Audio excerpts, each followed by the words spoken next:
ഇന്നത്തെ evening spot എന്ന് പറയുന്നത് ദേ ഇവിടേക്കാണ്.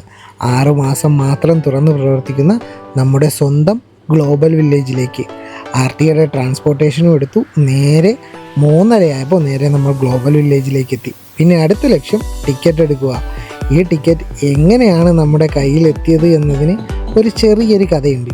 അത് എങ്ങനെ എത്തിയെന്നുള്ളതിൻ്റെ മെയിൻ സൂത്രധാരനെ ഞാനിപ്പോൾ കാണിച്ചു തരാം. ഇവനാണ് ആ ആൾ. അതായത് നമ്മുടെ സോഫ്റ്റ് ഡ്രിങ്ക്സുകളായ പെപ്സി, മൗണ്ടൻ ഡ്യൂ എന്നിവയുടെ എല്ലാം യെല്ലോ കളർ ക്യാപ്പ് വരുന്ന ബോട്ടിൽ എടുത്തു കഴിഞ്ഞാൽ നമുക്ക് ഇവിടത്തേക്ക് ഫ്രീ എൻട്രി ആണ്. എനിക്ക് തോന്നുന്നു ജനുവരി 15 വരെയാണ് ഈ ഓഫർ ഉള്ളത്. 6 മാസം മാത്രമാണ് നമ്മുടെ ഈ ഗ്ലോബൽ വില്ലേജ് തുറന്ന് പ്രവർത്തിക്കുന്നത്.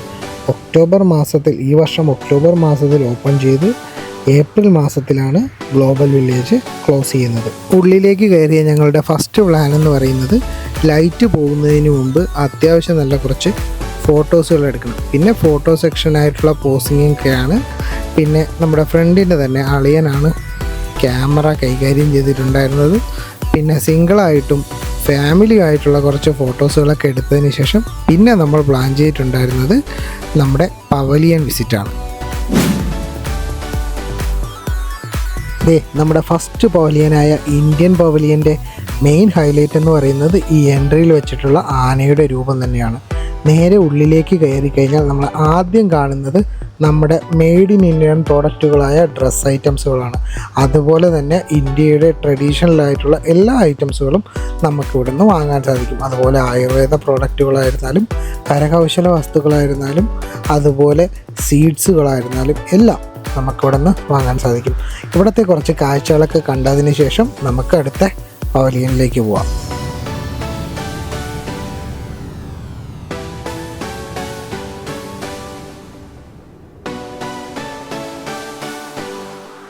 സംഭവം ഉണ്ടാവും കിട്ടില്ല. നമ്മൾ ഇന്ത്യ കഴിഞ്ഞു അടുത്ത പവലിയനിലേക്ക് കയറിയിട്ടുണ്ട്. ഇന്ത്യൻ പവലിയൻ കഴിഞ്ഞ് അടുത്ത പവലിയൻ എന്ന് പറയുന്നത് നമ്മുടെ ഇറാൻ പവലിയനാണ്. ഇവിടെ കൂടുതലും കാണാൻ സാധിച്ചിട്ടുള്ളത് ഊതിൻ്റെ പ്രോഡക്റ്റുകളും അതുപോലെ കാർപ്പറ്റിൻ്റെ ഷോപ്പുകളും അതുപോലെ തന്നെ ഇറാനിൽ ഉണ്ടാകുന്ന അവിടുത്തെ തന്നെ കുറച്ച് ഫ്രൂട്ട്സും കാര്യങ്ങളൊക്കെ തന്നെയാണ് അവിടെയും കാണാൻ സാധിച്ചിട്ടുണ്ടായിരുന്നത്. അതുപോലെ അവിടെ ട്രഡീഷണലായിട്ടുള്ള കുറച്ച് പരിപാടിയും കാര്യങ്ങളൊക്കെ അവിടെ നടക്കുന്നുണ്ടായിരുന്നു. അതുപോലെ അവരുടെ കുറച്ച് ക്രാഫ്റ്റിൻ്റെ കുറച്ച് ഷോപ്പും കാര്യങ്ങളൊക്കെ അവിടെ കാണാൻ സാധിച്ചിട്ടുണ്ടായിരുന്നു. പിന്നെ ഇവിടുത്തെ കാഴ്ചകളൊക്കെ കണ്ടതിന് ശേഷം പിന്നെ അടുത്ത നെക്സ്റ്റ് പവലിയനിലേക്ക് പോവാം.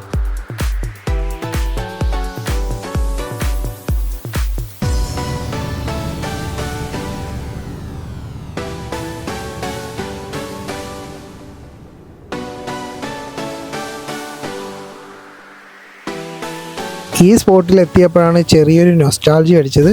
നമ്മുടെ നാട്ടിലെ അമ്പലപ്പറമ്പിൽ നിൽക്കുന്ന ഒരു പ്രതീതി. ഇവിടുത്തെ ഓരോ റൈഡിലും കയറുന്നതിന് 30-40 ദറംസൊക്കെയാണ് ചാർജ് ചെയ്യുന്നത്. അതായത് നമ്മുടെ നാട്ടിലെ 1000 രൂപ ഒരു റൈഡിൽ കയറുന്നതിന്. 1000-1500 രൂപ കൊടുത്തു കഴിഞ്ഞാൽ നമുക്ക് വീഗാലാൻഡിൽ പോയി ആവശ്യത്തിലധികം റൈഡിൽ കയറി തിരിച്ചു വരാൻ സാധിക്കും. ഇവിടെ കൂടുതലും കുട്ടികൾക്കായിട്ടുള്ള കുറേ ഫൺ ഗെയിംസുകളുണ്ട്. ജയിക്കുന്ന ആൾക്ക് ഇതിലെ ഒരു ഹാങ്ങിങ് ചെയ്തിട്ടുള്ള ഒരു ടോയ്കളിലൊന്ന് സമ്മാനമായിട്ട് കൊടുക്കും. ഇതിൽ പാർട്ടിസിപ്പേറ്റ് ചെയ്യുന്നതിന് 40 ദറംസാണ് 4 ചാൻസും. അവിടെയുള്ള കുട്ടികളുടെ തന്നെ ഗെയിമിങ് കാണാൻ വേണ്ടിയിട്ട് ഒരു പ്രത്യേക രസമാണ്. അങ്ങനെ അതൊക്കെ കണ്ട് കുറച്ച് നേരം അവിടെ അങ്ങനെ ആസ്വദിച്ച് നിന്നു.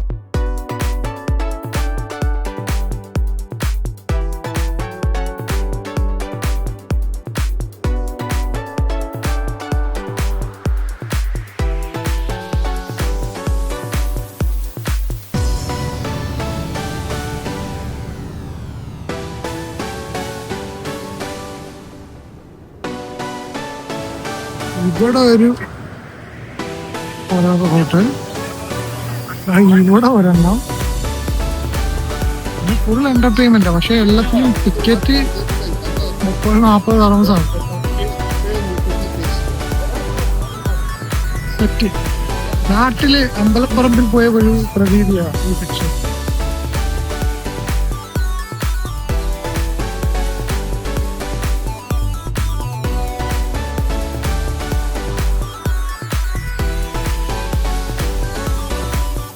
അങ്ങനെ അതിലൂടെ എല്ലാം കറങ്ങി തിരിഞ്ഞ് നടന്നപ്പോഴാണ് ഇങ്ങനെ ഒരു കിയോസ്ക് ഞങ്ങളുടെ കണ്ണിൽപ്പെട്ടത്. ഷംസീർ അതിൻ്റെ മെക്കാനിസം എല്ലാം മനസ്സിലാക്കി നടക്കില്ല എന്ന് കണ്ടപ്പോൾ ആ ശ്രമവും നേരെ ഉപേക്ഷിച്ചു. വെളിക്കിടന്ന് കറങ്ങി കളിക്കുന്നത് ആൾക്കാരാണ് ഭഗവാനെ. അയ്യോ ഭഗവാനെ, അമ്മയുടെ അവസ്ഥ എന്തായിരിക്കും?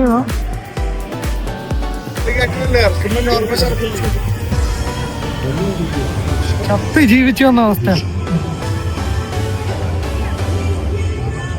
അങ്ങനെ അടുത്ത പവലിയൻ ലക്ഷ്യമാക്കി നടക്കുമ്പോഴാണ് ഗ്ലോബൽ വില്ലേജിൻ്റെ യഥാർത്ഥ ഭംഗി ഞങ്ങൾക്ക് ആസ്വദിക്കാൻ സാധിച്ചത്. ചുറ്റിനും ലൈറ്റുകളാൽ മുങ്ങി നിൽക്കുന്ന ഗ്ലോബൽ വില്ലേജിനെ കാണാൻ ഒരു പ്രത്യേക ഭംഗി തന്നെയാണ്. ഒരു പ്രാവശ്യമെങ്കിലും വന്ന് വിസിറ്റ് ചെയ്തിരിക്കേണ്ട മസ്റ്റ് പ്ലേസുകളിൽ ഒന്ന് തന്നെയാണ് ഗ്ലോബൽ വില്ലേജ് എന്ന് പറയുന്നത്. ഒക്ടോബർ മാസത്തിൽ തുടങ്ങി ഏകദേശം ഏപ്രിൽ മാസത്തോടു കൂടി അവസാനിക്കുന്ന ദുബായിയുടെ ഒരു ഉത്സവ നഗരി തന്നെയാണ് ഈ ഗ്ലോബൽ വില്ലേജ് എന്ന് പറയുന്നത്. അടുത്ത പവലിയൻ നമ്മുടെ ചൈന പവലിയനിലേക്കാണ് പോയത്. ഇന്ത്യൻ പവലിയനിൽ ആനയായിരുന്നു എങ്കിൽ ചൈന പവലിയൻ്റെ എൻട്രൻസിൽ ഡ്രാഗനുകളായിരുന്നു ഉണ്ടായിരുന്നത്. ഫസ്റ്റായി നമ്മൾ കണ്ടത് ഒരു സമയത്ത് ട്രെൻഡിങ് ആയിരുന്ന ലബൂബു ഡോളാണ്. എല്ലായിടത്തെയും കാണുന്നത് പോലെ ചൈന പവലിയനിലും അവരുടേതായ മെയ്ഡ് ഇൻ ചൈന പ്രോഡക്റ്റുകളാണ് കാണാൻ സാധിക്കുക. അതേപോലെ ട്രാവൽ ബാഗുകളായിരുന്നാലും അതുപോലെ ഫുൾ ചൈന മയം അതാണ് അതിൻ്റെ അകത്ത് കാണാൻ സാധിക്കുക. ഇനി അവിടുത്തെ കുറച്ച് കാഴ്ചകളൊക്കെ കണ്ടതിന് ശേഷം നേരെ അടുത്ത പവലിയനിലേക്ക് പോവാം.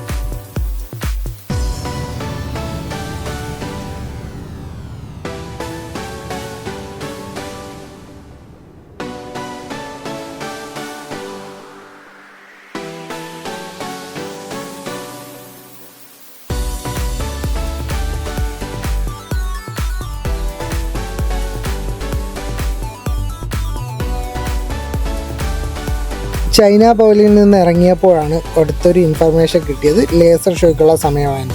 പിന്നെ ഒന്നും നോക്കില്ല, നേരെ ലേസർ ഷോയുടെ സ്പോട്ട് കണ്ടുപിടിക്കാൻ കുറച്ച് ബുദ്ധിമുട്ടിയെങ്കിലും അവസാനം അവിടെ എത്തിച്ചേർക്കും. കിട്ടിലോ എന്ന് പറഞ്ഞാൽ കിട്ടില ആംബിയൻസ് തന്നെയായിരുന്നു അവിടെ ഉണ്ടായിരുന്നത്.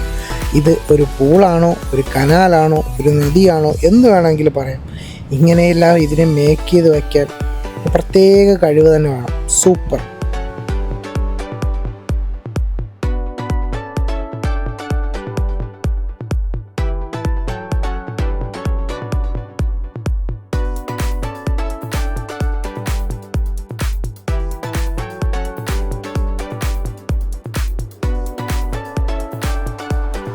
അങ്ങനെ ലേസർ ഷോ എല്ലാം കഴിഞ്ഞ് നേരെ പോയത് തായ്ലൻഡ് ഫ്ലോട്ടിംഗ് മാർക്കറ്റിലേക്കാണ്. ഇവിടുത്തെ മെയിൻ അട്രാക്ഷൻ എന്ന് പറയുന്നത് സ്ട്രീറ്റ് ഫുഡാണ്. സ്ട്രീറ്റ് ഫുഡ് എക്സ്പീരിയൻസ് ചെയ്യണമെന്നുണ്ടെങ്കിൽ ഒരു ബെറ്റർ ഓപ്ഷൻ തന്നെയാണ് ഗ്ലോബൽ വില്ലേജിലെ ഈ തായ് ഫ്ലോട്ടിംഗ് മാർക്കറ്റ് എന്ന് പറയുന്നത്. വെറൈറ്റി ഫുഡ്സും കാര്യങ്ങളും ഇവിടെ നിന്ന് എക്സ്പീരിയൻസ് ചെയ്യാൻ സാധിക്കും. പിന്നെ നമ്മൾ നേരെ അടുത്ത പവലിയൻ ലക്ഷ്യമാക്കി നേരെ നടന്നു.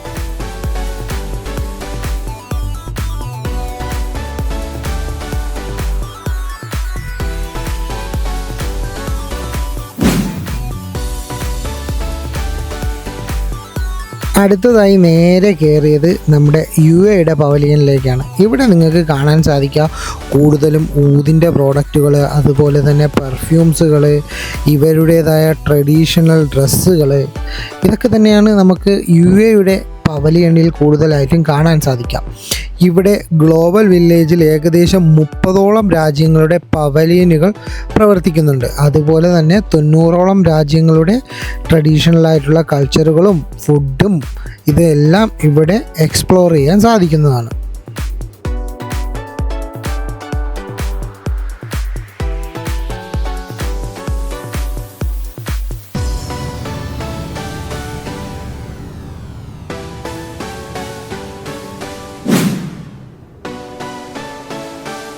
UAE പവലിയൻ കഴിഞ്ഞ് അടുത്തതായി നേരെ പോയത് നമ്മുടെ ശ്രീലങ്കൻ പവലിയനിലേക്കാണ്. എല്ലാ പവലിയനിലും കാണുന്നത് പോലെ ഇവിടെയും നമുക്ക് കാണാൻ സാധിക്കുക അവരുടേതായ ട്രഡീഷണൽ ഡ്രസ്സുകൾ വിൽക്കുന്ന ഷോപ്പുകളും മെയ്ഡ് ഇൻ ശ്രീലങ്കൻ ഐറ്റംസും ഒക്കെയാണ്. അതുപോലെ തന്നെ അവരുടേതായ രാജ്യത്തുണ്ടാകുന്ന ഫ്രൂട്ട്സ് ഐറ്റംസുകളായിരുന്നാലും ചില സ്വീറ്റ്സുകളായിരുന്നാലും ഒക്കെ തന്നെയാണ് ഇവിടെ നമുക്ക് കാണാൻ സാധിക്കുക. വാങ്ങുന്നവർക്ക് ഇവിടെ നിന്ന് വാങ്ങാൻ സാധിക്കും, അല്ലാത്തവർക്ക് ഇതൊക്കെ എക്സ്പ്ലോർ ചെയ്ത് കണ്ട് അടുത്ത സ്റ്റാളിലേക്ക് പോകാം.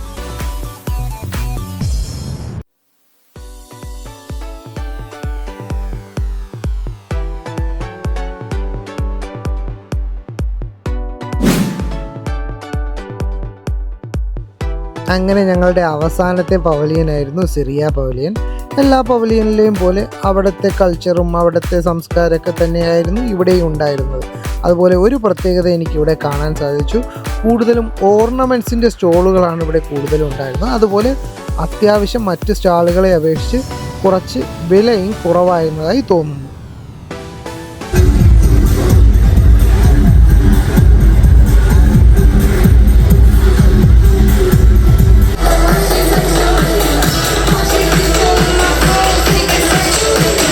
മുപ്പതോളം രാജ്യങ്ങളുടെ പവലിയൻ ഉള്ളതിൽ വെറും 5 മാത്രമാണ് നമുക്ക് ഫുള്ളി കണ്ടു തീർക്കാൻ സാധിച്ചത്.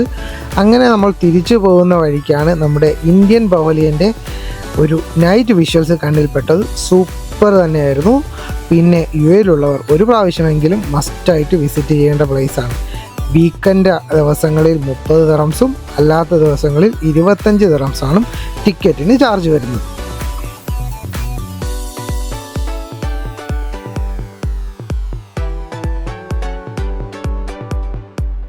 ഇതൊക്കെ പരിപാടിയൊക്കെ തീർന്നു. ഇനി നേരെ തിരിച്ചു പോകാം. ഇനി 1 മണിക്കൂർ യാത്ര. അപ്പോൾ വീഡിയോ കണ്ട് ഇഷ്ടപ്പെടുകയാണെന്നുണ്ടെങ്കിൽ ലൈക്കും ഷെയറും പിന്നെ സബ്ബും മറക്കണ്ട.